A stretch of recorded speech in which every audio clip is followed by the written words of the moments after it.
Nebi Aadam calayhi salaam wuxuu ahaa aasaaskii bani aadamka, sidoo kale faraciisa ayaa Alle subxaanahu wa tacaala ka fadilay makhluuqaadka kale. Alle subxaanahu wa tacaala iyo Ibliis ayaa dhex maray heshiiskaasoo Ibliis uu ku fasahadin doono ilma Aadam. Waa kan ay maanta u dhiban yihiin bani aadamku.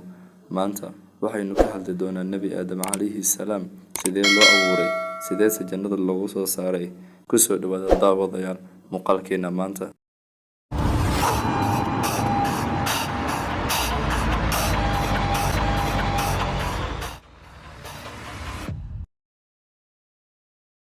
Alle subxaanahu wa tacaala markii uu doonay inuu abuuro Nebi Aadam calayhi salaam ayuu malaa'igtii wuxuu ku dhahay, waxaynu dhulka u samayn doonaa khaliif iyo kuwa iska dhaxla. Kadib malaa'igtii ayaa ku jawaabay, Allow ma waxaad samaynaysaa kuwa kugu caasi ah oo haddana dhiigga daadiya. Kadib malaa'igtii iyagoo hadalkooda sii wata waxay dhaheen, Allow inagu waynu ku caabudnaa, waynu ku tasbiixsanaa. Alle subxaanahu wa tacaala ayaa malaa'igtii ku dhahay, anigu waxaan ogahay waxyaabo idinku aydan ogeyn.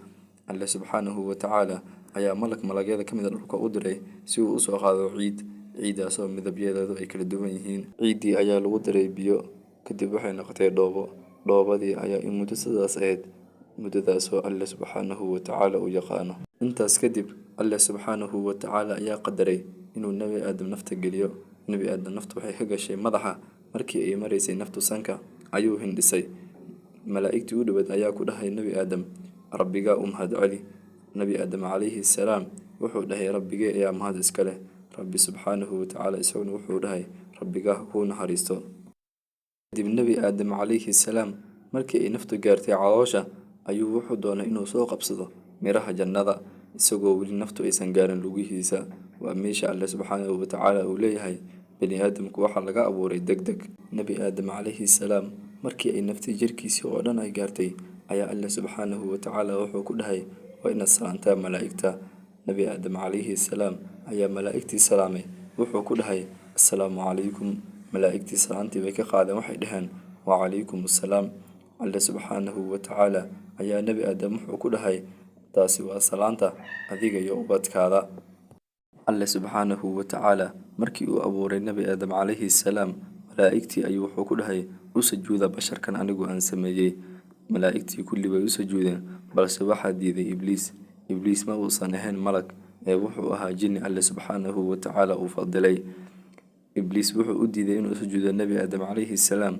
Wuxuu dhahay, Allow waxaan u sujuudaa waxaan adigu aad ka samaysay dhoobo, halka anigu aad iga samaysay naar. Waa meesha ay ka bilaabatay Ibliis cadaawada uu u qabo bani aadamka. Nebi Aadam calayhi salaam ayaa Alle subxaanahu wa tacaala dejiyay jannada, isagoo jannada miraheeda cunaya oo haddana biyaheeda cabayo. Alle subxaanahu wa tacaala ayaa ku dhahay Nebi Aadam, adigu jannada kuma gaajoon doontid, kuma dhar la'aan doontid. Si uu Alle subxaanahu wa tacaala nimcada u ziyaadiyo Nebi Aadam calayhi salaam ayuu wuxuu u sameeyey lamaano oo nolosha ku helisa. Nebi Aadam calayhi salaam isagoo oo jiifa ayaa feertiisa bidix Alle subxaanahu wa tacaala ka soo saaray Xawa oo ah hooyada basharka.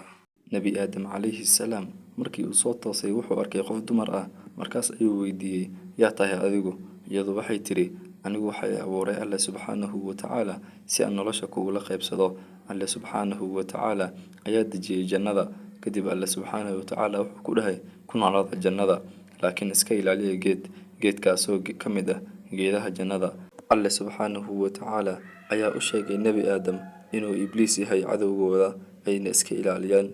Ibliis ayaa u yimid Nebi Aadam, wuxuu ku dhahay, Alle subxaanahu wa tacaala wuxuu idinkugu diiday inaad cuntaan geedkani, waa inaad noqotaan malag. Waa inaad cuntaan geedka si aad u noqotaan malag.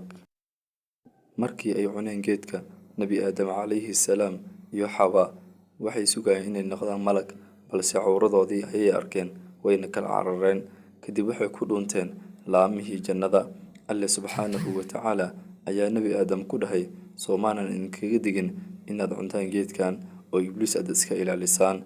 Balse Ibliis ayaa ka aqli badiyay oo ku riday meeshii uu la doonayay. Intan aynu kusoo gabagabaynaynaa muuqaalkeena maanta.